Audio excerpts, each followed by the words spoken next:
ভুলেও এই 5 আত্মীয়ের কাছে কখনো হাত পাতবেন না। হ্যাঁ, এমনটা কখনোই করবেন না, না হলে আপনার সম্মান একদম তলানিতে গিয়ে ঠেকবে। নাম্বার 1, যদি আপনি একজন বিবাহিত পুরুষ হয়ে থাকেন তাহলে কখনো আপনি নিজের শ্বশুরের কাছে হাত পাতবেন না।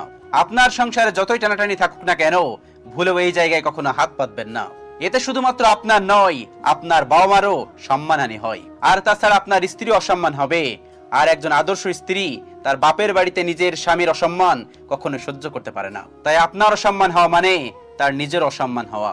নাম্বার 3, কখনো নিজের বোনের শ্বশুর বাড়িতে বা বোনের বড়দের কাছে টাকা চাইতে যাবেন না। ভুলে যাবেন না, আপনার বোনের কিন্তু সেখানে বিয়ে হয়েছে। তাই আপনার বা আপনার পরিবারের কোনো ভুল হলে খেসারত কিন্তু আপনার বোনকেই দিতে হবে। তাই খুব বেশি টাকার দরকার হলে আপনার ভাইরা ভাই অর্থাৎ আপনার শালিকার বরের কাছে এই সময় কিছু টাকা ধার চাইতে পারেন। নাম্বার 4, বিয়ে করে ফেললে কখনো নিজের বাবা মা এমনকি বিবাহিত ভাইদের কাছে হাত পাতবেন না। কারণ মনে রাখবেন,